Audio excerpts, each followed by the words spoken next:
Did you know that every word you speak matters? Are your conversations making a difference? With a passion for words and a heart for conversation, Teresa Velardi is a self-professed word nerd, best-selling author, BizCat 360 columnist, and publisher. Children's books as well as fiction and nonfiction books are welcomed at We Be Books Publishing and Book Endeavors, the imprints of her company, Authentic Endeavors Publishing.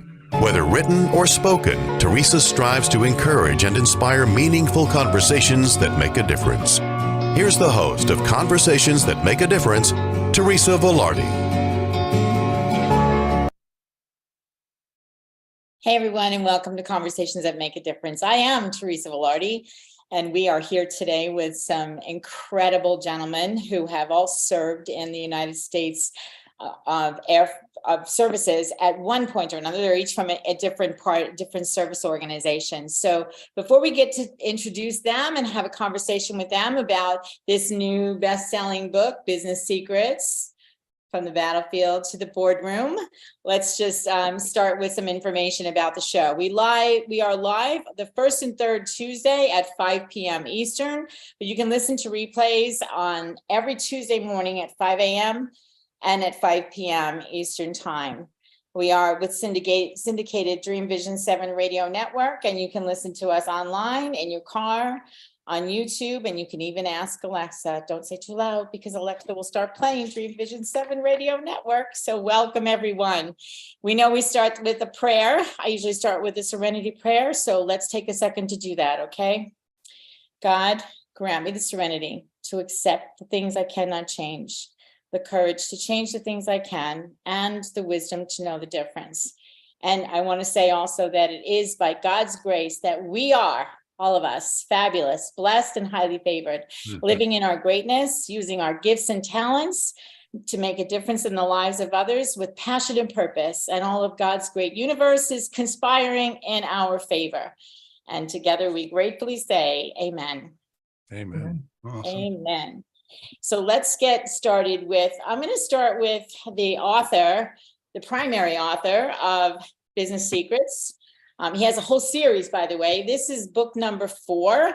This is a compilation book, which we'll explain what that is in a second, but he has 3 books that went before this, and the series is Business Secrets, Frank Zaccari's Business Secrets book series. So Frank Zaccari is a best-selling author who has written 6 books about life-altering events. Business Secrets for Walking on Water was the first of this series, and he's an accomplished speaker. He teaches aspiring entrepreneurs at ArizonaState University, is a mentor with the Veterans Treatment Court, and is a mentor and judge with the University of California Entrepreneurship Academy. His international radio show, Life-Altering Events, which used to be on Voice America, is now on Hotel Universe, Roku, reaches 220,000 listeners in 42 countries. With 30 years of expert experience as a successful executive, author, and entrepreneur, Frank teaches aspiring entrepreneurs and leaders to uncover hidden opportunities, find the connections to create solutions to business and personal challenges, and build high-performing teams to succeed. He's a native of Western New York and now resides in San Diego. Frank, welcome to Conversations That Make a Difference. Thank you. It's always a pleasure, Teresa. Always a pleasure to have you. Larry Broughton, who wrote the foreword for this book, is an award-winning entrepreneur, CEO, best-selling author, former U.S. Army Green Beret, and an internationally acclaimed keynote speaker. He regularly makes radio and television appearances to discuss entrepreneurship, strengths-based team building, and the leadership gap he sees growing across America. Larry will give his connection information as we get going later on. But welcome, Larry Broughton. It's so good to see you and have you here. Hello, Teresa. Good to see you, and Frank as well. Thanks, guys. Hey, Dennis. Thank you. We'll have some fun. And over here, underneath all this 360 artwork over here is Dennis Pitocco. He presides over 360 Degree Nation, which includes a publishing division, the award-winning Biz Catalyst 360, a multimedia division, 360 Nation Studios, and a social enterprise division called Good Works 360. All that is done for good, versus profit. And his everlasting quest is to reimagine and rediscover humanity at its very best. I say yes to that. Dennis, thanks for joining us. Dennis, very, very pleased that you invited me to join these esteemed guys. Thanks so much, Teresa. You're so welcome. Your voice is welcome here anytime. So I'm going to start with Frank. What prompted you to do this besides me? What prompted besides you and Kat, besides me and Kat, yeah, to do this. We're all veterans. Three of us are all veterans here, and one of the things that I felt needed to be done is that veterans need to have their voice put out there, and I wanted it in their words. I wanted them to tell their story. Why did they go in the service? What did they learn in the service? But more importantly, not the blood and gut stuff, but what did you learn? And when you got out, what you learned in the military, how did that impact you going forward? How did that help you moving into the business world? Because so many veterans get out and they feel that, well, I don't have any skills. I was a Marine, I was killing people, I was shooting.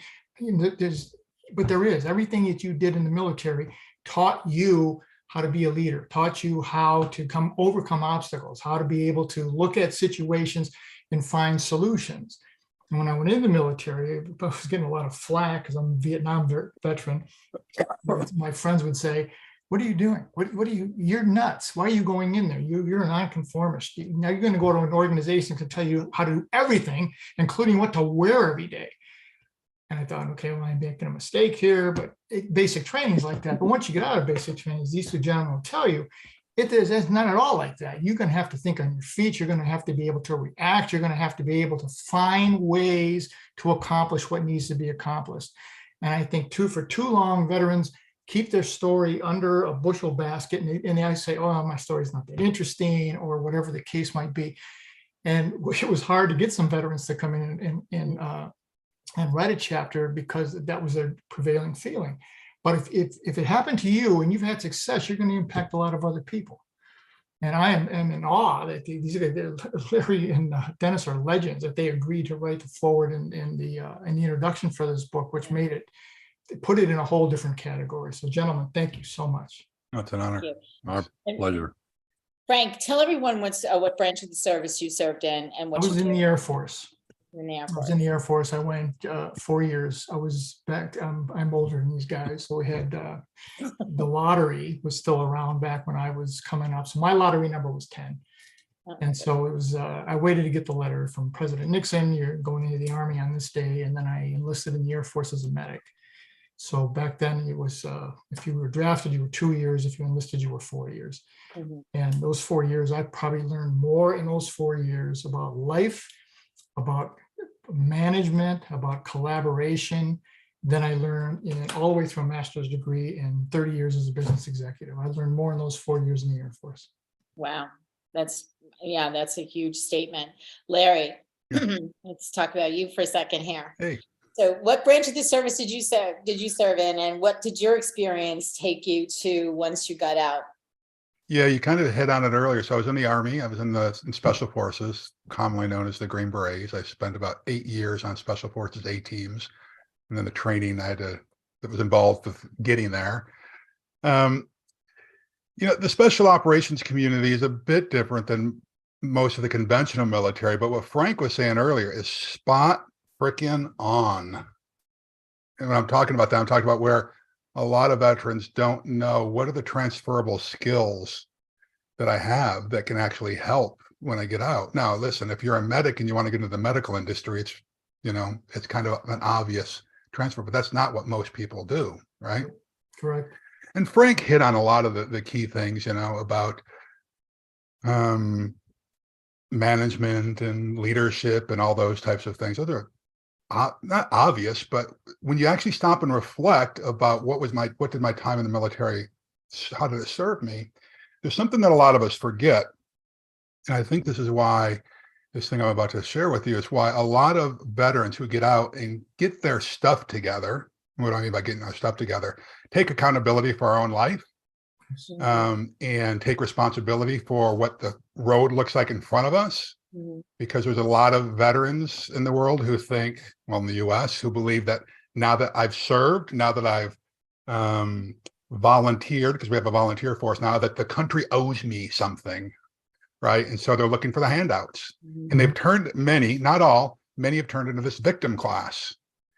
And for those who don't fall victim to the victim class and do a little self-reflection and stare at their navel, they understand that tenacity is one of those things that keeps people going forward. And that's the superpower in entrepreneurship and leadership.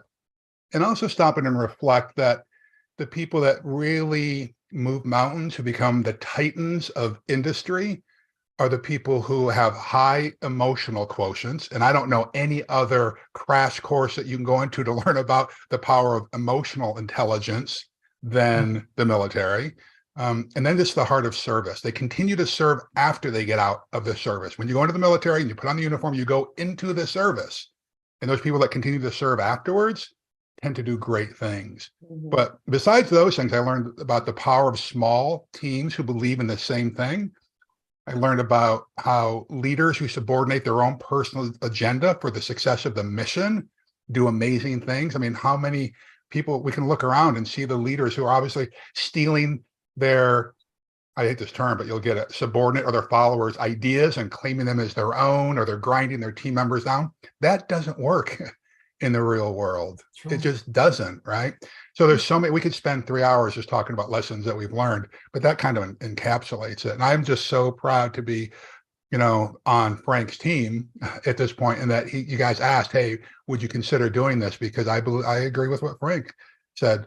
There's some amazing stories here. There's a lot of lessons that we could all learn from the couple of percentage points of people who are willing to love their community more than they love themselves and actually serve.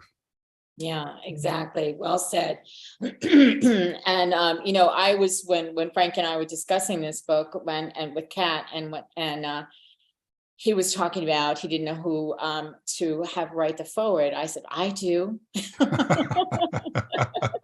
Well, thank you, Teresa. And one of the reasons I want to tell you the reason why and what you bring to the table, not just for this book, but for people in general. I met you at a conference and have heard you speak many times, and you are someone, I love what you said about just now about tenacity being the superpower to entrepreneurship. I just love it, because that's what and leadership, that's what you bring to the table. That's a conversation, regardless of what happened in the military. You grabbed hold of everything that you learned in the military and you built yourself many businesses, and you are exactly the person that Frank was looking for to be able to take what you learned in the military, all of the things that you just said, and bring it into something to be able to create an entrepreneurial business and to change the lives of others as well. And I just wanted to make sure that you knew that was the reason. That's the reason that I connected. Thank you. with guys. Well, thanks for saying that. And by the way, I would just encourage our viewers and listeners to use that as an example. Cheering helps. Oftentimes we have a compliment we want to give to somebody and they think, oh, they already know that, or they've heard that before. Yeah. But sometimes we don't know where people are in their journey. And sometimes you just need that little spark of someone saying, I see you, I recognize what you're doing. Thank you for doing that. So cheering helps. Absolutely. So, thank you. Absolutely. And now I want to recognize Dennis, because he's got a group of people that are bringing stories to the table on the regular. And Dennis, what branch of the service were you in? Tell me what you've learned. I was also Air Force. I spent 4 years. I spent all my time at Hickam Air Force Base, Hawaii, defending the beach, of course. You poor guy. But, I know somebody had to do it. Somebody had to do it, right? But, Frank, I think you mentioned in the book that you got into a position when you were in the Air Force that you weren't really qualified for. That's the position I was put into. I was one of those. Let me back up a little bit. I joined the Air Force when I wasn't even out of high school yet. I just knew when I was 16 years old, the Air Force had a early enlistment thing going on where you could sign up a year ahead of time and you would be guaranteed one stripe or something coming out of basic training.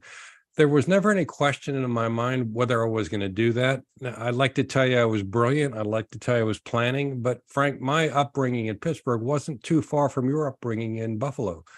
It was, in our case, the steel mills. There was no future unless you wanted to work in retail or a steel mill. So I, along with my four brothers, one by one, all joined. Well, everybody joined the Air Force, and then we had this one radical. My oldest brother joined the Marines.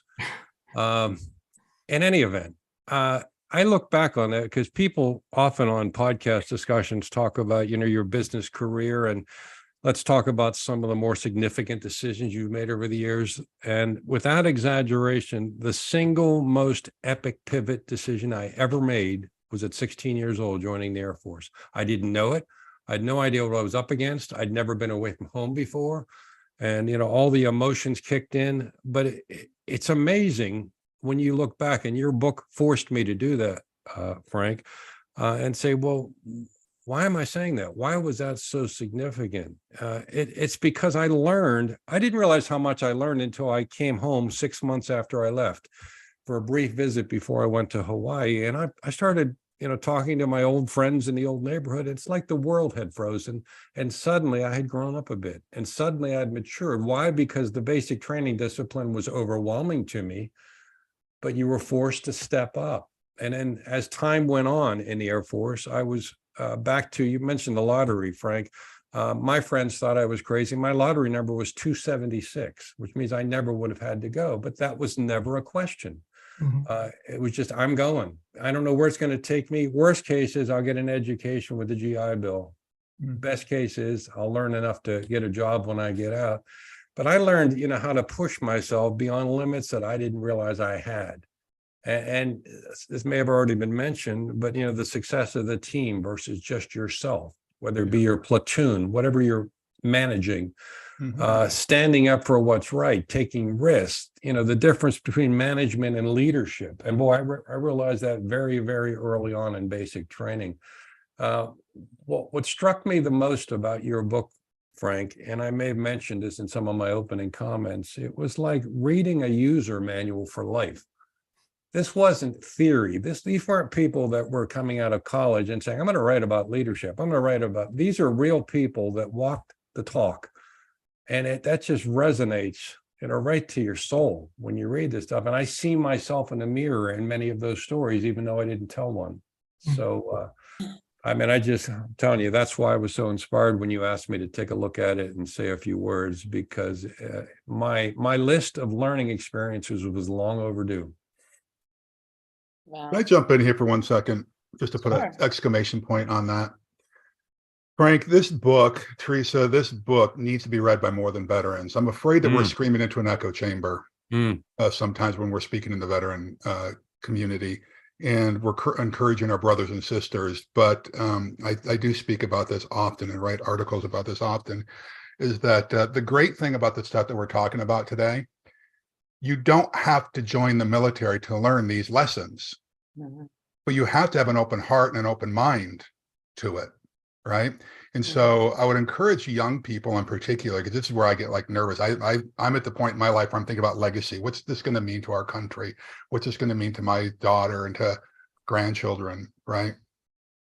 And we can change the trajectory of our life, of the multi-generational curses that some people feel like they've got on their families by taking some of these lessons and applying them to our own lives. What a lot of this means, though, is that we have to get comfortable with being uncomfortable, and sadly in our society right now, if it's uncomfortable, if it makes us feel a little bit queasy, then we try to shut other people down instead of leaning into it and saying, like what the Stoics talked about, this is where meaning comes from. Meaning comes from the struggle that we have in life. Right. I wrestled from first grade through my senior year in high school. And the thing about wrestling and jujitsu and those types of things is you've got 6 minutes on a mat and it is going to be uncomfortable. I don't care whether you're winning or losing, all 6 minutes, you're going to be winded. You're going to be getting hurt. You're going to get elbows in the, in the mouth and all that kind of stuff. But you learn to fight on. You continue to struggle unless, you get pinned, of course. And the military is a little bit like that, too. There will be times where they say, embrace the suck. Well, I can tell you, I've been an entrepreneur a lot longer than I was in the military. And there have been a lot of those embrace the suck moments that if I would have given up and retreated or even surrendered, I would not have had the influence or impact that I've had on my family on the world. So more people need to be reading this book. I would encourage, give this book away to young people, give it away to new managers and new supervisors in your organizations. These are timeless lessons, timeless. I think it's, agree. I agree I agree. completely. I think one of the things that some of the feedback we're getting already is people who work in nonprofits, people who work in any type of service or community where you're putting service to others before yourself.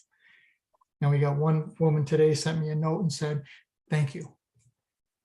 Just thank you. Say, this is how I try to live my life, and I don't think anybody saw it or appreciates it.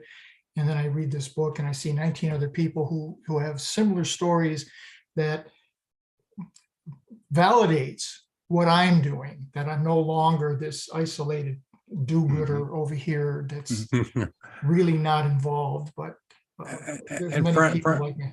Frank, if I can add, I think something else has to be put in perspective that I know Larry would recognize and you would recognize, the context of when we were in the service.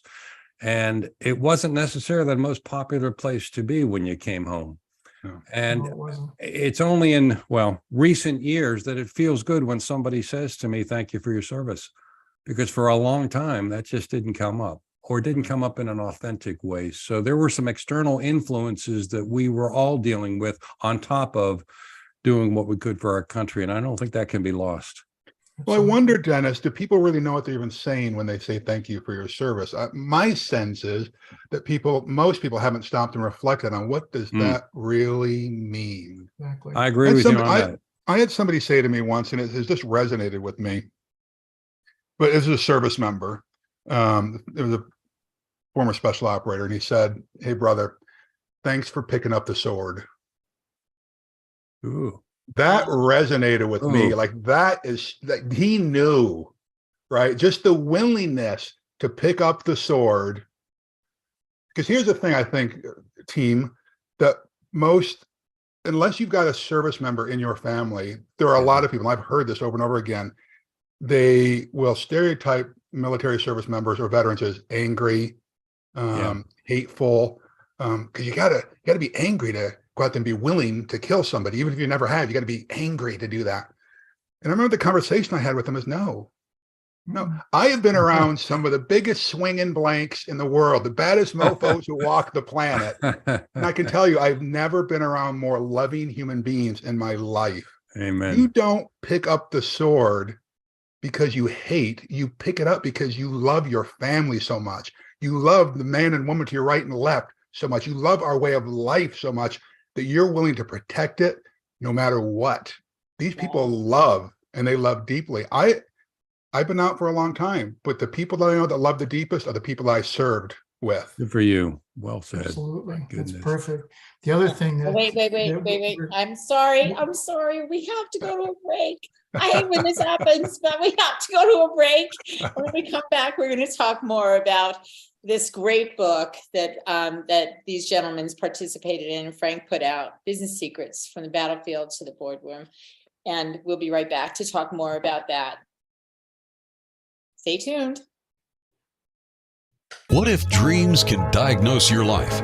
What if we can meet the love of our life in dreams? Join host Kat O'Keefe Canavas, the #1 internationally best-selling author of Dreams That Can Save Your Life, written with Duke University medical doctor Larry Burke.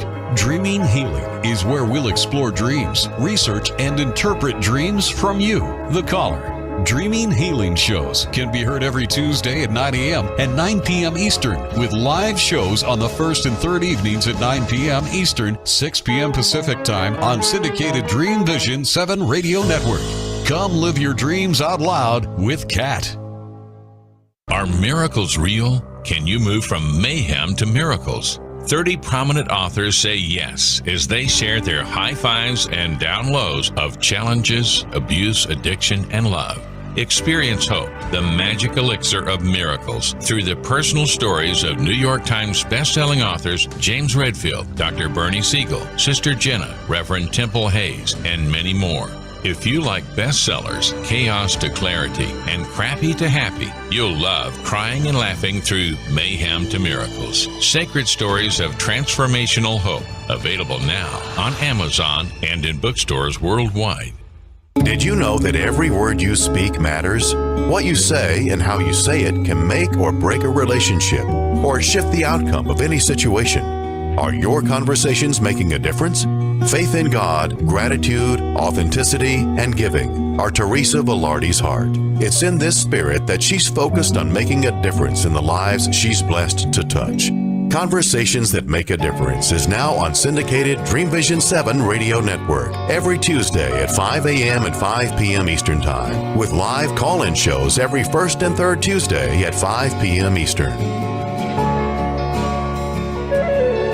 This is Dream Vision 7 Radio Network, uniting mankind with universal love. Our shows are created from the heart, bringing each listener to a place of divine enlightenment. Breathe, relax, and enjoy. Let life flow. And we're back with Frank Zaccari, Larry Broughton, and Dennis Pitocco, all part of Business Secrets from the battlefield to the boardroom. Frank, you started to say something before we had to go to break. Before we went on break, yes, I wanted to expand on what both Larry and Dennis said, and hearing, I agree with Larry. Thank you for your service. Yeah, it's nice to hear, but there's no meaning behind it. One of the guys, gentleman in the book, Kevin Matthews, who was a Marine, and one of the things he said was, I got out and it was, thank you for your service, but that's not what we need. That's not what the veteran needs. What the veteran needs is the opportunity to get a sustainable income. That's what they need. And what we have to do on the other side is go to these organizations, as these two gentlemen do, and tell them, I hear all the time, I can't find good people. I can't find good people. Well, you're not looking in the right place.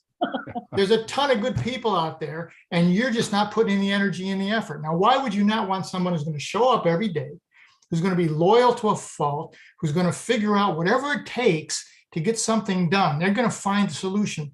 Why would you not want someone like that? Because they didn't go to Stanford, because they didn't go to whatever school it was. Mm-hmm. Now, compare the two. One of the gentlemen in the book wrote a thing. He said, compare a 22-year-old graduate from, I don't give a damn what school they're from, and look at a 22-year-old person who's been in the military, who served. Military guy had got massive amount of training, hundreds of thousands of dollars of training, worked with some of the most elite, elaborate equipment on the planet, and showed up every day and was a leader. This gentleman over here from whatever school it is, he maybe can keep his car running, and that's about the extent of what he can do. You're not looking in the right place, business owners and big corporations, the people that are out there. Mm-hmm. Totally agree. Totally agree. Well said. Well said. You know, Larry, you said something earlier, and I'm going to go to the quote that you put in this book too. You talked about love being the key mechanism here. So many people go to their graves never fully understanding this powerful and crucial high-impact theme and its effect on the professional careers, political pursuits, personal lives, relationships, and spirits. I agree with you, because, you know, I'm a believer that we were put here for one reason. And if we were meant not to experience this emotion, we would each be individuals on the planet for as long as we stay on the planet, and then the next person comes. There would be no community. There would be no conversations that make a difference. There would be none of this. And the key ingredient to life on this planet, no matter what you do, I believe, is love. Love scares a lot of people, though, Teresa. Mm-hmm. Yeah, I know. Right, because there's no, for many folks, I don't know if most is the right number. I've been through enough therapy and enough personal development because to know that there are a lot of folks who don't have proper love modeled to them. And so they don't know what it means. There's a lot of dysfunctional love out there and codependency and everything else. I know that I love differently today at my advanced age than I did 30 years ago and that I did 40 years ago, for sure. But how did I learn this? By being an active participant in my own life and intentionally trying to grow. How many people do we know that are just passive participants floating on the wind, and they're the same today as they were 30 years ago? That's death to me, right? But a lot of, and this is where I think some veterans struggle,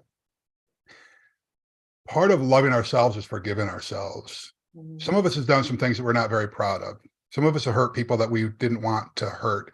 Some of us have survivor's guilt. Some of us have all kinds of stuff that's, and we end up viewing those as character flaws, but they're not. It's just the natural reaction to trauma that some people have experienced through life. And I don't know how people get through life without having you read the Serenity Prayer earlier. I don't know how people get through life without having some connection to some higher power. I just don't understand it. I tried that for a while in my life, right? But when you learn that, like you were saying, that we were created to do great things in this world, we fight against ourselves sometimes. And we need to call on our higher selves and the angels to fight against ourselves sometimes. The biggest battle many of us are fighting is right inside here. Exactly. I agree with you. I think the other thing that about love is being in a position to have the kind of conversations that need to be had. Yeah. And I think this is what Dennis excels at, is we're going to have conversations that may be uncomfortable, but we're going to talk. Okay. Eleanor Roosevelt said during the Cuban World Crisis, either we're all going to die together or we're all going to have to learn how to live together. And if we're going to have to learn how to live together, we're going to have to talk. And some of those talks are not going to be comfortable. Isn't that right, Dennis? Yeah. I can tell you, Frank, you know how many hours we spend weekly and monthly and annually walking that talk. And what's amazing to me is still how many people can't get onto a call like this one and have just an honest, candid, open conversation about things that might be just a little bit sensitive. But I'm talking about, we don't want to right fight. We don't want to attack. We don't want to judge. We just want to have a place where we can comfortably say to Frank, talk to me about your service. And Frank feels comfortable to share anything he wants. And maybe I was a conscientious objector, I don't know, but leave the baggage at the door, have the discussion. What's remarkable about that, we've been banging on that humanity door for a lot of years, as you know, and we've actually got a forum that meets every couple of months. And the entire purpose of that forum, it's 2 hours to do what I just said. People get on the call and we bring some of the heaviest discussions you can imagine to the table. Could be the police issues, could be race issues, could be anything going on in the world, because these days, where else can you have that conversation comfortably? And why are we doing that? Not to stoke the pot. We're teaching ourselves how to have a thoughtful, difficult conversation. And I got a list up on my board here. There's 10 things I've learned over the last 3 years of doing these forums and I look at that list quite often to say, am I practicing that every day? So, I mean, you hit on a real nerve there, Frank, because these days with so much chaos and so much, the shootings, and there's always something to talk about. That's part of the problem. But where do you go? Right. And that's why I have this forum, Conversations That Make a Difference. We bring, this is only one conversation, one element of conversation that comes to this platform. And Frank knows, he's been here several times. And Dennis, you have people writing, and I need to do more of that for BizCat.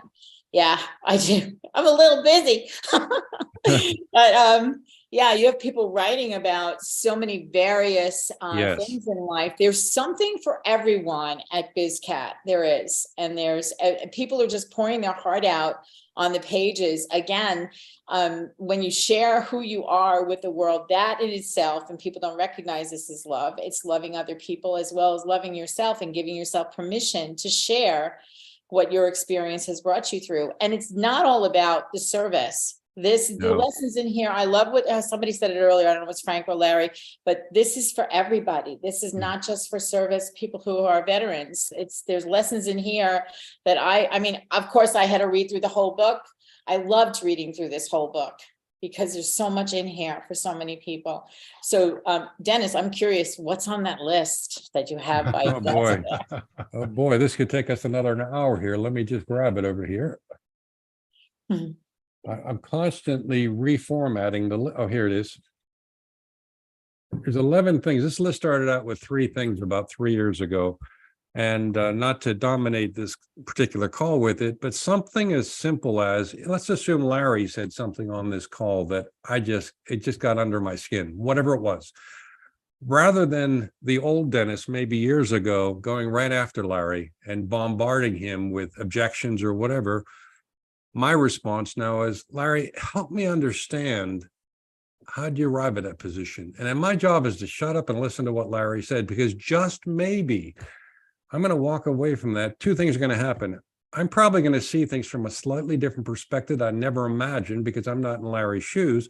And second of all, Larry and I are going to be a step closer to each other because now we're connecting at a deeper level that most people don't. The other thing I've learned is, if Larry, I'll pick on Frank. Larry, I'm not going to pick on you a lot here. Frank, I have very thin skin. Yes. Frank's more likely to incite a riot here. But if Frank says something that's out of bounds, why don't I say, Frank, do I have your permission to challenge what you just said? And if Frank says yes, he's opened the door, he's opened the kimono, and I can move in respectfully. If he says no, what's the point? Frank has locked himself in and he doesn't want to hear a third party. Now, I don't want to bore you with all these, happy to send them to folks, but we got 11 things and that's grown over the years. And there was a time where I used to avoid difficult conversations, no matter what they were, but now I invite them because I'm constantly testing these, what we call the lower the temperature working list. I love this. I love this. In the military, in fact, it's on a plaque at West Point. And part of it says to choose the hard right over the easy wrong. Amen. Having these kind of conversations, this is the hard right. How many times in our lives have we avoided the hard conversations with a loved one in particular or a business partner just because it's going to be easier just to get along, go along to get along. Yep. But ultimately what happens, resentment builds up, right? Anger builds up. You end up living your life full of just this pain, sorrow, and resentment. Whereas if we could just respectfully communicate, then with no expectation really, except for learning, show me your perspective, Dennis, as you're saying. Yep. Intimacy comes then. Your description of opening the kimono, that's one of them that I use oftentimes. Somebody's got to be the first one to get vulnerable. That's what the whole act of opening the kimono is. Like, I have no weapons here. I'm not going to hurt you, right? Somebody has to step up. And then when you do that, the temperature automatically drops. I can tell you, I've been in relationships where I wish 30 years ago I would have had this perspective. Oh, me too. Me too. I'm telling you, this is wisdom of real experience here. And I wish we could bottle that up and put it on the empty store shelves. Yeah. Thank you, Dennis, for sharing. That's powerful. That's where I'm starting to see some of the change in the business that I interact with is the younger managers coming up are more, there's nobody pounding, well, there still are, but there's less and less people pounding on the desk and yelling because that didn't work 25, 30 years ago. And it certainly doesn't work now. Mm-hmm. Now it comes down to collaborating and getting to know the people that you work with and work for you, and knowing something about what it is that excites them and makes them work. The best example I had in the service when I came back from overseas, I was 21 years old, was in E4. And the colonel in charge of the hospital was a medic. He said, I want you to run the pediatric clinic. I thought, I don't know how to run a pediatric clinic, for Christ's sake. I can't even spell a word. But they said, well, all due respect, sir, isn't this something that goes to somebody with a higher rank? And he said, yeah, it is, but I think you can handle it. And he goes, and besides that, nobody else wanted the job. So it's yours. And then he said, and you have no staff. So now what we're going to do is set up a meeting with the Red Cross. And he said, no, it was a sergeant. He said, Sergeant, what you're going to have to do is explain to these people why we're doing what we're doing, how we're going to do it, and what you're going to do to support them, because they're volunteers. They don't have to show up. They don't have to give you a reason, and they don't have to care. So if you want to be successful, you're going to have to be able to show them that they can trust you and you respect them. And if you don't have trust and you don't have respect, you don't have anything. Well, I've heard a number of Marines when they were wounded, we were talking to them and they would say, the military, it's the mission. The mission is what's important. And these guys would tell me, it's not the mission. The mission's important, no question, but it's the trust and the respect that you build with the people that are in the mission with you. That determines success or failure. And that's not just a military thing. That is every walk of life. That matters. If you don't have respect and you don't have trust, it isn't going to work. Yeah. Right on. Two huge words, respect and trust, exactly what you just said, and that goes for whether you've been in the service, whether you're at a job, whether you're an entrepreneur. I mean, people come to me, they trust me with their deepest thoughts on a lot of occasions, when they're putting their words into a book. And the same Dennis experience is the same thing too. I think people are brave enough to put their stories on on the pages of a book or on the pages of the magazine. Yep. I don't know about any of you guys, but I feel like if we've gone through something that has really been painful, has really changed us in a way, in any way whatsoever, I feel it's our responsibility to share it, because there's always someone else who has gone through it and is looking for someone to give them a hand up with information so that they can get out of a situation that may have been the same as yours. So, and with that, we have to go to another break. So we're going to come back in just a few minutes with Frank Zaccari, Larry Broughton, and Dennis Pitocco as we talk more about business secrets from the battlefield to the boardroom. And this is not just for service members. When you think about being healthy and happy, do you consider the 24 areas of your life? Probably not. With the All Things Wellness Wheel, you become self-empowered, allowing you to make healthier decisions about relationships, nutrition, sleep, exercise, stress, and even your value system. The All Things Wellness book series, written by Peggy Wilms and Dr. Marcus Bettstein, teaches about the ATW wheel and brings dozens of true and personal stories from real people. The first of these multi-author books, The Fourfold Formula, features the foreword written by the Celestine Prophecy author, James Redfield, and is now available on Amazon. Reserve your spot now to become a published author in Book 2, Win the Wellness War, We Are Responsible. Visit allthingswellness.com/author for more information.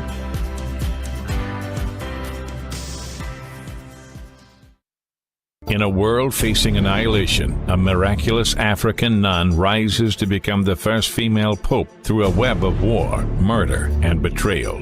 Loved by some, hated by many, she becomes the deadly target of Islamic terrorists and her own cardinals as she introduces a new vision that will either save humanity or accelerate its destruction. 4 people must race against a nuclear holocaust to learn her astonishing secret.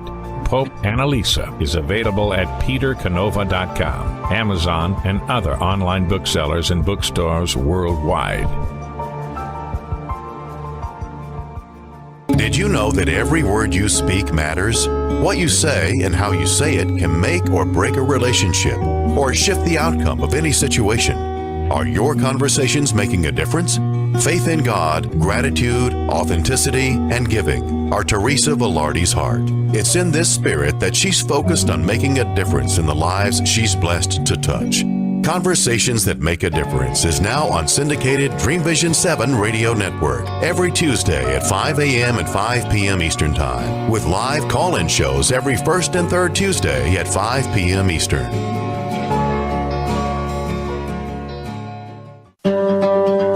Why are we here?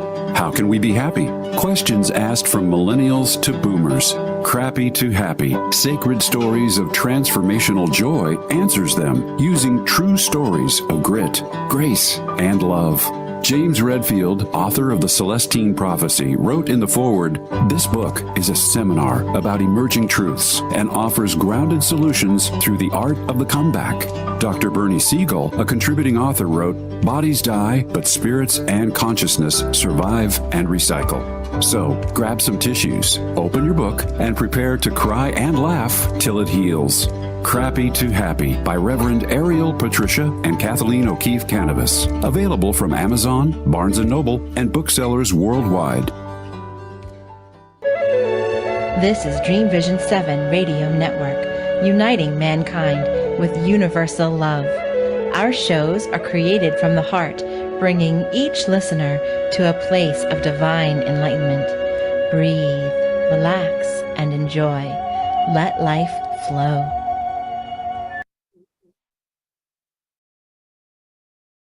And we're back. Teresa, there's something you mentioned several times that I'd like to focus on for just a minute. Sure. And that was, and this is not meant to be a promotional discussion of Biz Catalyst, what we do for a living, but it's a segue into something even greater than that. That is, we've been publishing for about 12 years now. We've published over 30,000 articles. We've got 1,000 writers around the world. And then came the pandemic.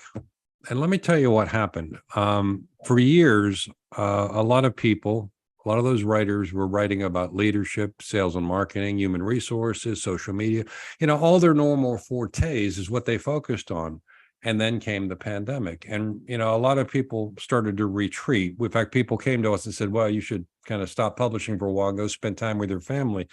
And we said, no, we've been preaching this rediscover humanity thing for a lot of years. It's time for us to define ourselves. So we went out to our writers and said, look, everybody's going through tough times right now.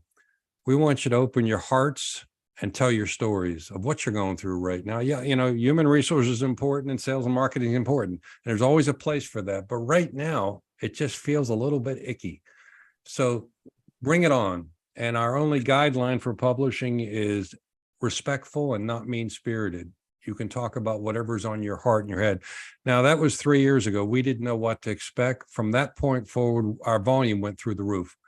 We learned in reading those stories a couple of things. People were searching for something. In fact, they still are. Larry, you mentioned a higher power. I would throw that into that loop as well. They were searching for something with greater meaning. Now, you can talk about the Great Resignation. Yeah, that's part of it. But it went beyond that. It was, I don't want to go back to being the same person, the same employee, the same robot I used to be. There's got to be more out there. And that started coming through their writing. And then we were talking to many of our readers and saying, well, what do you think? And they said, what's neat? If I read something that Frank wrote from the heart, two things happen. Number one, I see myself in his story. Maybe it's not the same story, but I see myself there. And it tells me I'm not alone. And if Frank was brave enough to write about it and step up, maybe I can do the same thing. And it's amazing how those words have rippled through the community and into our online forums, of course.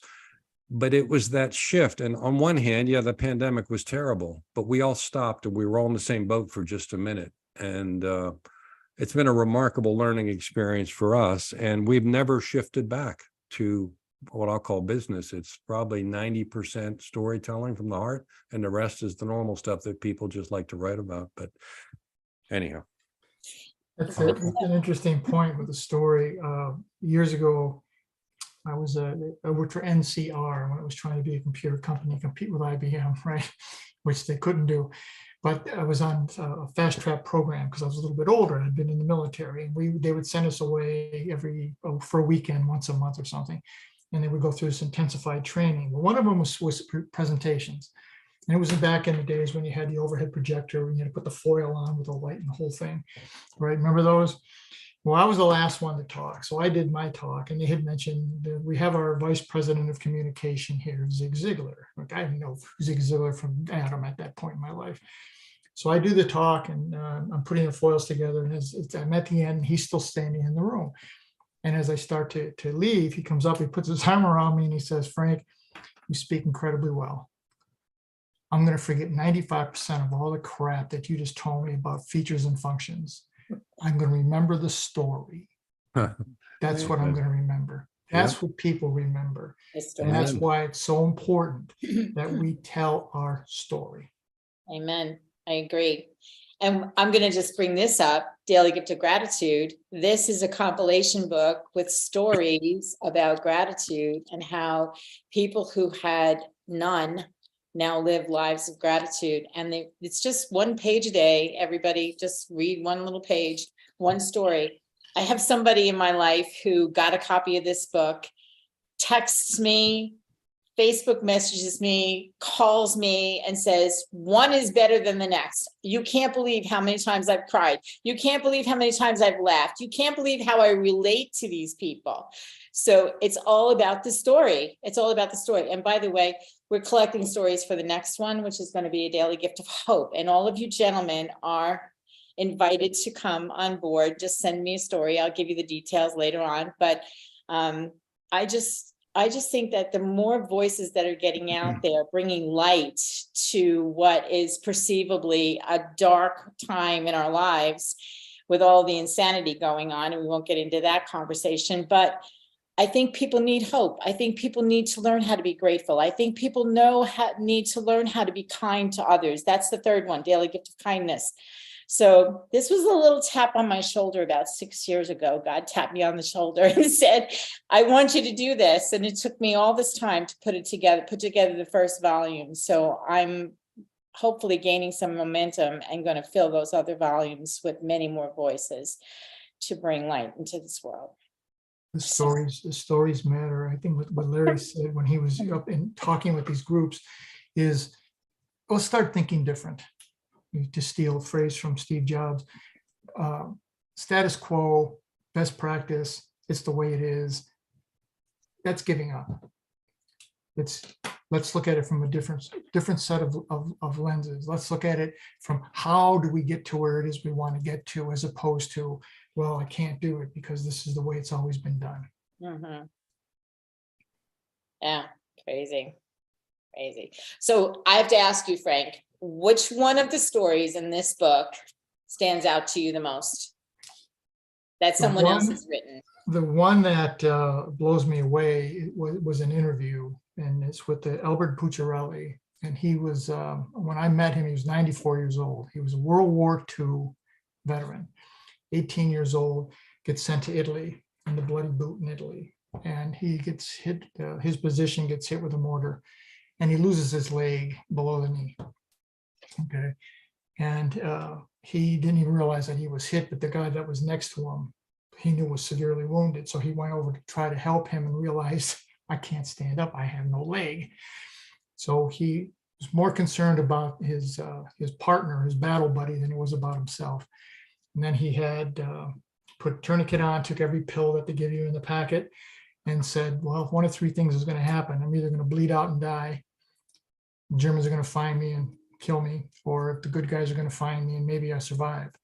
Well, the good guys found him, brought him to the hospital, and he's 18 years old. For the rest of his life, he was the single most active person I've ever met. Jobs that he did, he had legs back then with just a peg. They weren't like prosthetics like we have today. And he was involved in every possible thing you could be involved with, for charities, with veterans, with people in need. And he did this his entire life. At 94 years old, he was invited by the California CAF, California Athlete Foundation, or Challenge Athlete Foundation is what it's called. And they had him up on a stage on a stationary bike, and they had a bike class going on, cycling. And he was beating people 40, 60 years younger than he was on this bicycle that he kept pedaling. All right, so he gets done, he comes down, and I do the interview with him. And I said to him, Albert, you're 94 years old. How do you do this? How do you stay so active? And the line, the most powerful line to me in the entire book was, Frank, I came back broken, but I came back. So many people didn't come back, and I owe it to them to live the life that was taken from them. Single most powerful story in the book, in my opinion. Oh, Hope. He came back. Hope. I can't believe we only have a few minutes. We're at 5:52. We have about 6 minutes left. So, Larry, Yeah. what is one thing you have to say about this experience being part of this book? And then please also give your contact information, how people can get in touch with you and what you have going on, how people can participate in anything that you have happening. I'm sorry, what's the first part of that? Give you what? What Experience from the book? your experience from the book, being part of it, or is there something Yeah. that you read that touched you? No, a lot of it's touched me, reading through the book and just resonating with some of the stories. Some of those reminded me of journeys that I've been on in the past. Sometimes we get so busy in life, we forget, right? Mm-hmm. But as I was reflecting after you guys had invited me to write the foreword on this, boy, there's so much I could have written, right? When you try to, but you only got so many words to do it. But I'll say this. Just keep serving. If you are a military veteran, keep serving. But just a couple of lessons I try to remind people of is like, second chances are game changers. Accept second chances. We've all screwed up, and sometimes people want to give you a second chance, but we beat ourselves up. But also give second chances over and over and over again. Each day in my company, we start our morning meetings off with a moment of gratitude. Each person says what they're grateful for that day. And so I would encourage people to offer grace, patience, and forgiveness freely and often. And that includes yourself too. And I guess, Teresa, the last thing I would say, and I think I included this I wrapped up the forward of the book basically this way, is this: This is going to blow some people's minds. Just stop chasing success. Mhm. If all you do is chase success, it's going to drive your life off a cliff, is the way I describe it. And I can say it that way. And the way I say it, because that's what it felt like for me. But instead, seek a life of significance. Play a significant role in the life of your family members, of your business, of your community, of your church. Success is the byproduct of living a life of significance. People can find me, like I'm on all the social media platforms, just at Larry Broughton. My website is thelarrybroughton.com, and you can find everything you need right there. Thank you. I love what you just said. Success is the byproduct of living a life of significance. That's just, take that away, everybody. Take that away from this. There's so much to take away from this conversation. So, Dennis, how about you? What's one thing that you want to say? Well, I'll keep it brief, but as I was strolling through the book back when Frank sent it to me, there's a quote in there that just stopped me in my tracks because it couldn't have been said better. I don't know how many words are in this book. You folks probably do, but it was only 32 words, but I highlighted them and I came back to them today. And it's, a veteran is someone who at one point in their life wrote a blank check made payable to the United States of America for an amount up to and including their life. Mm. Now, that's not attributed to anyone in particular, but boy, doesn't that just say it all? Yeah. Mm-hmm. Yeah. Yes. Dennis, how can people get in touch with you? And what are you looking for stories? Do Sure. you have anything you want to say about Biz Catalyst? They can reach me on social media, like Larry said. In my case, it might be easier just to go to our website. It's bizcatalyst360.com. You'll find me and 1,000 other people there, as a matter of fact, including Teresa and Frank. Yeah. And Larry, it's just a matter of time. We're going to get you. Sign me up, baby. Sign me up, he said. Put me in, coach. Awesome. Frank, what are some last thoughts about this experience? And tell people how they can get in touch with you. Tell people how they can get the book and what's going on next for you. Experience is it's the best. I've written 9 total books, and this is by far the best experience I've had. I have met people that I admire so much that I would have never come in contact with had we not been down this path. I'm eternally grateful to Larry and Dennis, and for you, Teresa, that kept pushing me when I at one point said, I can't do this shit. This is just too damn difficult. And we just kept plodding away, as Larry said. You just keep going forward. And it's the best experience of my life. As an author, it's by far the best. The book is on Amazon. It's in Kindle form. It's in print form. And you can reach me at all the social media places they talked about, LinkedIn, Facebook, send me an email. I'm easy to find. Zaccari.com too. Yes. Yeah. Gentlemen, I am so honored to have had this time with you. This has been an awesome conversation. Thank you for saying yes to the invitation to join us. And everything that you have said today will impact someone who listens to this conversation. So for those of you listening, be sure that the conversations that you have are making a difference in the lives of someone else. And until next time, we'll see you again soon. Take something away from this conversation that you can share with somebody. Start a conversation. Begin that loving relationship that will come from it. So thank you, gentlemen. Have a great day. We'll see you next time. You're welcome. God bless. Thank you. God bless you all. Tune in next time for Conversations That Make a Difference with host Teresa Velardi every Tuesday at 5 a.m. and 5 p.m. Eastern, with live call-in shows every first and third Tuesday on syndicated Dream Vision 7 radio network. Thank you for listening. And thank you to our producer, Rachel, and to our station owner, Deborah Beauvais, working behind the scenes. Be sure to go to conversationsthatmakeadifference.com for your free gift. Make sure your conversations make a difference.